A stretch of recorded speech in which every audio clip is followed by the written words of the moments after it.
দেখো, তাহলে এরপরে প্রশ্নটা কি? প্রশ্ন করছে সমকোণী ত্রিভুজের স্থূলকোণ ছাড়া স্থূলকোণী ত্রিভুজের স্থূলকোণ ছাড়া বাকি কোণ দুটি কত হলে ত্রিভুজ অঙ্কন করা সম্ভব? তাহলে স্থূলকোণী ত্রিভুজ কাকে বলে? যে ত্রিভুজের একটা কোণ 90 ডিগ্রি থেকে বড়। তাহলে ত্রিভুজের তিন কোণের সমষ্টি, তিনটা কোণের সমষ্টি মানে ত্রিভুজের তিনটা কোণ ধরলাম এ বি সি। ত্রিভুজের তিন কোণের সমষ্টি সবসময় 180 হবে। আমরা জানি এটা ত্রিভুজের তিন কোণের সমষ্টি 180 ডিগ্রি। এখন স্থূলকোণ মানে একটা কোণের মান 90 ডিগ্রি থেকে বড়। 90 ডিগ্রি থেকে বড় সেটা মনে ধরে নিলাম 91 ডিগ্রি। স্থূলকোণ মানে 90 ডিগ্রি থেকে বড় হবে, 90 ডিগ্রি সমান হবে না। 90 ডিগ্রি সমান হয়ে গেলে সেটা সমকোণী ত্রিভুজ হবে। এখন 1 ডিগ্রি যদি বড় হয় তাহলে সেটা স্থূলকোণী ত্রিভুজ। তাহলে বাকি দুইটা কোণের যোগফল অবশ্যই 90 ডিগ্রি থেকে ছোট আসতে হবে। মানে কি, এই যে 89 ডিগ্রি আসতে হবে, 89 ডিগ্রি যদি 91 ধরছি, তাহলে বাকি দুইটা কোণের যোগফল অবশ্যই অবশ্যই কি আসতে হবে? 90 ডিগ্রি থেকে ছোট আসতে হবে। 90 ডিগ্রি থেকে ছোট আসতে হবে। 90 ডিগ্রি থেকে ছোট আসতে হবে। যদি এটাকে 91 ডিগ্রি ধরছি, তাহলে এটা আসতে হবে 89 ডিগ্রি। আমি ধরে নিচ্ছি যদি 91 ডিগ্রি, কারণ স্থূলকোণী ত্রিভুজ 91, 92, 93 যে কোনো কিছু হতে পারে। আমি জাস্ট ধরে নিয়েছি বোঝানোর জন্য যে অপর দুইটা কোণের যোগফল 90 ডিগ্রি থেকে ছোট আসতে হবে। কেন? কারণ ত্রিভুজের তিন কোণের সমষ্টি 180 ডিগ্রি হতে হবে। তাহলে অপশন আমাকে কি দিছে? যে প্রথম অপশন দিছে 30, 60, 30 আর 60। তাহলে 30 আর 60 যোগ করলে 90 হয়ে যাচ্ছে। তার মানে 90 ডিগ্রি থেকে ছোট আসতেছে না। তার মানে অপশনে 30 আর 60 দিয়ে স্থূলকোণী ত্রিভুজ অঙ্কন করা যাবে না। তারপরে বলছে 60, 40 আর 50, 40 আর 50 যোগ করলে আসতেছে 90, তাও যাবে না। গ নম্বর অপশন দিচ্ছে 45, 45, তাহলে 45, 45 যোগ করলে 90, তাহলে তাও যাবে না। ঘ নম্বর অপশনে দিচ্ছে 50 আর 30, তাহলে 50 আর 30 কে যোগ করলে হচ্ছে 80। তার মানে এই দুইটা কোণের যোগফল, একটা কোণ তোমাকে বলে দিছে স্থূলকোণ মানে 90 ডিগ্রি থেকে বড়, তাহলে বাকি দুইটা কোণ 80 ডিগ্রি। তার মানে বোঝা যাচ্ছে 80 ডিগ্রি, তাহলে অপর কোণটার মান কত হবে? এই কোণটার মান কত হবে? 100 ডিগ্রি। কারণ কি 100 ডিগ্রি কেন হবে? কারণ ত্রিভুজের তিন কোণের যোগফল হচ্ছে 180 ডিগ্রি। তার মানে 90 ডিগ্রি থেকে বড় একটা কোণ, তার মানে এটা হচ্ছে স্থূলকোণী ত্রিভুজ। তাহলে অপশন ঘ 50 আর 30 এটা দিয়ে স্থূলকোণী ত্রিভুজ অঙ্কন করা যাবে। নিচের কোন যুগল কোন দ্বারা সমদ্বিবাহু ত্রিভুজ আঁকা সম্ভব? এবার বলছো সমদ্বিবাহু ত্রিভুজ। সমদ্বিবাহু ত্রিভুজের ক্ষেত্রেও কিছু জিনিস তোমাকে জানতে হবে। সমবাহু ত্রিভুজের কিছু বেসিক জিনিস আছে। সমবাহু ত্রিভুজ, সমদ্বিবাহু ত্রিভুজ। তাহলে সমদ্বিবাহু ত্রিভুজ, যে ত্রিভুজের দুইটা বাহু সমান তাকে আমরা সমদ্বিবাহু ত্রিভুজ বলি। সমদ্বিবাহু ত্রিভুজের ক্ষেত্রে তাদের বাহু সংলগ্ন কোণগুলো পরস্পর সমান হয়। এই দুইটা কোণ সমান হবে। সমদ্বিবাহু ত্রিভুজের বাহু সংলগ্ন কোণগুলো সবসময় সমান আসবে, সমান হইতে হবে, সেম হবে। তাহলে এবার আমরা এই থিওরিটা মাথায় রেখে অপশনটা দেখি। 70, 40, প্রথম অপশনটা দিছে 70 আর 40, যে সমবাহু ত্রিভুজের দুইটা কোণের মান তোমাকে দিয়ে দিছে। বলছে নিচের কোন যুগল কোণ দ্বারা সমদ্বিবাহু ত্রিভুজ আঁকা সম্ভব?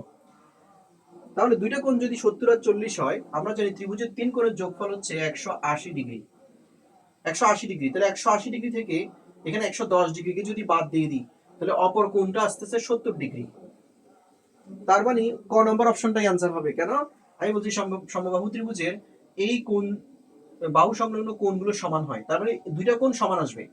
তার মানে দুইটা কোণ 70 ডিগ্রি আসছে, সমান আসছে। তাহলে এটা 70, এটা 70 আর এটা 40 ডিগ্রি। বোঝা যাচ্ছে যে এটা একটা সমদ্বিবাহু ত্রিভুজ। এখন আমি যদি বলি যে না, তাহলে অন্য অপশনগুলো হবে কিনা দেখি একটু করে। অন্য অপশনগুলো আছে 36, 36 আর 74, 36 আর 74, এগুলো যোগ করে দেখো। যোগ করলে কত আসতেছে? 0। আর এখানে 6, 3, 10 আর 11, 110। তাহলে 110, 180 থেকে 110কে যদি আমি বাদ দিয়ে দিই, তাহলে বাকি কোণটার মান হচ্ছে 70 ডিগ্রি। তৃতীয় কোণের মান হচ্ছে 70 ডিগ্রি। তাহলে এখানে দুইটা কোণ সমান আসতেছে না। তার মানে এটা দিয়ে সমদ্বিবাহু ত্রিভুজ অঙ্কন করা যাবে না। বাকি অপশনগুলো সেম, একইভাবে করে দেখবা যে দুইটা কোণ সমান আসতেছে না। তাহলে এখানে দুইটা কোণ কিভাবে সমান আসছে? দুইটা কোণের মান তোমাকে দিয়ে দিছে। আমরা জানি ত্রিভুজের তিন কোণের যোগফল হচ্ছে 180 ডিগ্রি। তাহলে 180 থেকে এই দুটাকে কোণকে বাদ দিলে অপর একটা কোণের মান আমরা পেয়ে যাই। তাহলে অপর কোণটা যদি এই দুইজনের মধ্যে যে কোনো একজনের সমান হয়ে যায়, তাহলে বুঝে নিব যে এটা হচ্ছে সমদ্বিবাহু ত্রিভুজ। তাহলে সমদ্বিবাহু ত্রিভুজের ক্ষেত্রে দুইটা কোণ, বাহু সংলগ্ন দুইটা কোণ পরস্পর সমান আসে। তারপরে বলছে সমকোণী ত্রিভুজের সূক্ষ্ম কোণদ্বয়ের পার্থক্য। তাহলে সূক্ষ্ম কোণদ্বয়ের পার্থক্য 8 ডিগ্রি হলে, তোমাকে বলে দিচ্ছে 8 ডিগ্রি সমকোণী ত্রিভুজ, তাহলে সমকোণী ত্রিভুজের একটা কোণ অবশ্যই 90 ডিগ্রি হবে, একটা কোণ অবশ্যই 90 ডিগ্রি হবে, নয়তো সমকোণী ত্রিভুজ কেন হবে? তাহলে একটা কোণ যদি 90 ডিগ্রি হয়, ত্রিভুজের তিন কোণের যোগফল 180 ডিগ্রি, তারপরে বাকি দুইটা কোণের যোগফল, এই কোণ দুইটার যোগফল, এই দুইটা কোণ দুইটাকে আমি চিহ্নিত করলাম এ বি সি, তার মানে এ কোণ আর সি কোণকে যোগ করলেও 90 ডিগ্রি হবে, কারণ ত্রিভুজের তিন কোণের যোগফল 180 ডিগ্রি। তাহলে এটা যদি 90 ডিগ্রি হয়, 180 থেকে 90 ডিগ্রি বাদ দিলে বাকি দুইটা কোণের যোগফল 90 ডিগ্রি হবে। তবে বাকি দুইটা কোণ অবশ্যই সূক্ষ্ম কোণ হবে। সূক্ষ্ম কোণ, এই দুইটা কোণ হচ্ছে সূক্ষ্ম কোণ। কারণ কি, এটা যদি 50 হয়, এটা হবে 40, 90 হইতে হলে, তবে 90 ডিগ্রি থেকে ছোট কোণকে আমরা বলি সূক্ষ্ম কোণ। তাহলে এটা সূক্ষ্ম কোণ, এটা অবশ্যই অবশ্যই সূক্ষ্ম কোণ হবে। তাহলে তোমাকে বলে দিছে এই দুইটা কোণের পার্থক্য বলে দিছে, এখন পার্থক্য হচ্ছে 8 ডিগ্রি। দুইটা কোণের পার্থক্য 8 ডিগ্রি। এখন ওই দুইটা কোণের মান বের করতে হবে আমাকে। তো কিভাবে বের করব? একটা কোণকে যদি আমি ধরে নিলাম, একটা কোণ হচ্ছে x, ধরে নিলাম x ডিগ্রি, এই দুইটা কোণের যোগফল 90 ডিগ্রি, তাহলে 90 থেকে যদি আমি এই x কে বাদ দিয়ে দিই, 90 থেকে যদি x কে বাদ দিয়ে দিই, তাহলে এই কোণের মানটা পেয়ে গেছি। দেখো বুঝে আসে কিনা? তাহলে আমাকে দুইটা কোণের পার্থক্য বলে দিছে, পার্থক্য বলে দিছে 8 ডিগ্রি। আচ্ছা, এটাকে আমি 90 - x না ধরি, 90 - x না ধরি, আমি এটাকে y ডিগ্রি ধরি। তাহলে আমি ধরে নিলাম x + y = 90 ডিগ্রি। এখন আমরা বলছি যে একটা পার্থক্য দিয়ে দিছে, কার থেকে কার পার্থক্য? x থেকে y অথবা y থেকে x, যে কোনো একটা। আমি ধরে নিলাম x বড়, তাহলে x থেকে y কে বাদ দিলে আমি পাচ্ছি হচ্ছে 8 ডিগ্রি, আর এই দুটো করে যোগফল হচ্ছে আমি জানি 90 ডিগ্রি। 90 ডিগ্রি এবারে আমি সমীকরণ করি, সমীকরণ দুটোকে যোগ বিয়োগ করি, যোগ করলে এই x y y কাটাকাটি চলে যায়, +x - x +y - y, তাহলে 2x = আসতেছে 98 ডিগ্রি। তাহলে এখানে x আসবে কত? যে 98 কে যদি আমি 2 দিয়ে ভাগ করি, তাহলে 49 ডিগ্রি। তাহলে x এর মান, এই x এর মান আসছে 49 ডিগ্রি। তাহলে 90 থেকে আমি 90 থেকে 1 নং সমীকরণে এই 90 থেকে যদি আমি 49 কে বাদ দিই, তাহলে বাকি মানটাও আমরা পেয়ে যাব। তাহলে সেটা হচ্ছে কত?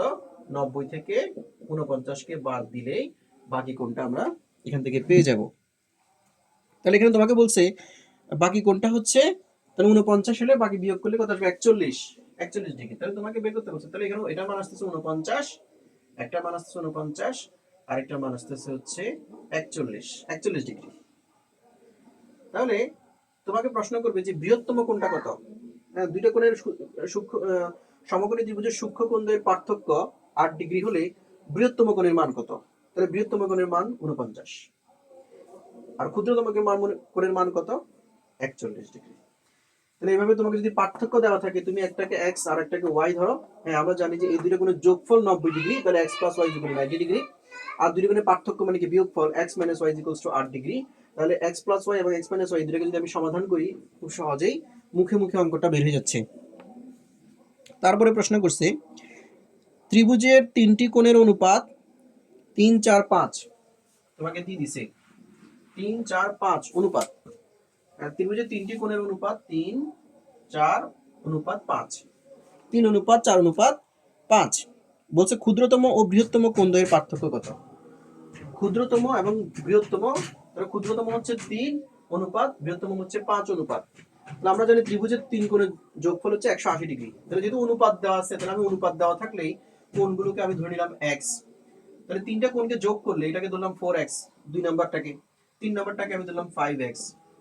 তাহলে তিনটা কোণের অনুপাত, তিনটা কোণের মানকে যদি আমি যোগ করি, তাহলে আমি পাবো ত্রিভুজের তিন কোণের যোগফল হচ্ছে 180 ডিগ্রি। তাহলে এখান থেকে আমি সমাধান করে x এর মান করতে 5x, 4x, 3x, তাহলে যোগ করলে আসতেছে 9 আর 6 12, 12x। তাহলে 12x = 180, তাহলে x = 180 / 12। তাহলে এখান থেকে আমরা x এর মানটা পেয়ে যাব। তাহলে x এর মানটা কত আসবে? x এর মানটা আসবে, আর 180 কে 12 দিয়ে ভাগ করলে আসবে মেবি 15। তো তাহলে তোমাকে তো এখনো বৃহত্তম কোণ এবং ক্ষুদ্রতম কোণের পার্থক্য বের করতে বলছো। তাহলে এক্স এর মান এখানে বসাই দাও, ক্ষুদ্রতম কোণের মধ্যে 3 15 45 আর 5 15 75। তাহলে 75 থেকে 45 কে বাদ দিয়ে দাও, তাহলে তোমার মানটা তুমি পেয়ে গেছো 20 ডিগ্রি। তাহলে ক্ষুদ্রতম কোণ এবং বৃহত্তম কোণের পার্থক্য আসবে, কোণের পার্থক্য কত আসবে, সরি এখানে 30 আসবে, 30 ডিগ্রি, বিয়োগফল 30 আসবে, 30 ডিগ্রি। তাহলে 30 ডিগ্রি। এরপরে প্রশ্ন করছে ত্রিভুজের তিনটা কোণের মান তোমাকে দিয়ে দিছে। একটা ত্রিভুজ, কি ধরনের ত্রিভুজ সেটা বলে নাই, শুধু ত্রিভুজ বলছে। তাহলে একটা ত্রিভুজ এবং এই ত্রিভুজের একটা বহিস্থ কোণ আছে, এই যে বাহিরের একটা কোণ আছে দিয়ে দিছে। উপরের কোণটা হচ্ছে x + 60, 2x + 30, একটা হচ্ছে x + 60, এই কোণটা হচ্ছে x + 60 মানে 60, x + 60 ডিগ্রি 60 ডিগ্রি। একটা হচ্ছে 2x + 20 ডিগ্রি, এটা হচ্ছে 2x + 20 ডিগ্রি। আর একটা মান দেওয়া আছে x + 60 ডিগ্রি, x + 60 ডিগ্রি। এবার তোমাকে প্রশ্ন করছে এই কোণের বহিস্থ কোণের মান কত, ACE, এই কোণের মানটা কত। তাহলে এটা যদি সমবাহু ত্রিভুজ হতো তাহলে আমি বলে দিতাম এটা হচ্ছে 120 ডিগ্রি, কিন্তু তোমাকে সমবাহু ত্রিভুজ বলে নাই। তো এই ক্ষেত্রে আমরা ত্রিভুজের তিন কোণের সমষ্টি আমরা জানি 180 ডিগ্রি। তাহলে আমি ত্রিভুজের তিন কোণটাকে যোগ করি, x + 60, এটা হচ্ছে 2x + 20, এটা হচ্ছে x + 60। তাহলে x + 60, তাহলে তিনটা কোণকে যোগ করলে আমরা পাবো হচ্ছে 180 ডিগ্রি, 180 ডিগ্রি। কারণ আমরা জানি ত্রিভুজের তিন কোণের যোগফল হচ্ছে 180 ডিগ্রি। তাহলে এখানে 2x x x 4x যোগ করলে হচ্ছে 4x, 60 60 120 আর 120 যোগ করলে 140, তাহলে 140 = 180। তাহলে 180 থেকে 140 কে যদি বাদ দিই তাহলে 40 ডিগ্রি। তাহলে x = 40 ডিগ্রি, 40 কে 4 দিয়ে ভাগ করলে x = 10। তাহলে x এর মান আমি পেয়ে গেছি 10। তাহলে আমরা জানি আরেকটা দিন আমাকে বহিস্থ কোণ বের করতে বলছে, আমাকে তো ভিতরের কোণগুলো বের করতে বলে নাই। আমরা জানি একটা ত্রিভুজের বহিস্থ কোণ অন্তস্থ বিপরীত দুইটা কোণের যোগফলের সমান হয়।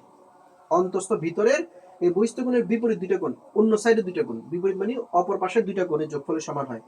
তাহলে একটা ত্রিভুজের বহিস্থ কোণ, সেটা যে কোনো ত্রিভুজ হোক, একটা ত্রিভুজের বহিস্থ কোণ অন্তস্থ বিপরীত দুইটা কোণের যোগফলের সমান হয়। তাহলে আমি এই দুইটা কোণের মান বসাই দিলে হয়ে যাচ্ছে x এর মান এখানে x + 60, তাহলে x এর মান তোমার পেয়েছি 10 + 60 মানে 70 ডিগ্রি, এটা 70 ডিগ্রি। আর এখানে মান 10 বসে দাও, 10 × 2 = 20 আর 20 যোগ করলে 40, তাহলে 70 আর 40 যোগ করলে তাহলে এই দুটো কোণের যোগফল আসছে 110 ডিগ্রি। তার মানে বহিস্থ কোণের মানও 110 ডিগ্রি। তাহলে একটা ত্রিভুজের বহিস্থ কোণ অন্তস্থ বিপরীত দুইটা কোণের যোগফলের সমান হয়, বহিস্থ কোণের ঠিক বিপরীত দুইটা কোণের যোগফলের সমান হয়। বহিস্থ কোণ তোমাকে যদি এদিকে দিয়ে দিত, এই যে এদিকে দিয়ে দিত, তাহলে বিপরীত দুইটা কোণ হচ্ছে এই দুইটা কোণ, অপর পাশের দুইটা কোণ, বিপরীত দুইটা কোণের যোগফল সমান হতো। তাহলে এই জন্য আমি কি করছি, আগে ভিতরের কোণগুলোর মান বের করছি, মানে x এর মানটা বের করলে ভিতর সবগুলো কোণের মান বেড়ে গেছে। এই জন্য এই বহিস্থ কোণের বিপরীত দুইটা কোণের যোগফল বের করে ফেলছি, বের করলেই বহিস্থ কোণের মান বের হয়ে গেছে।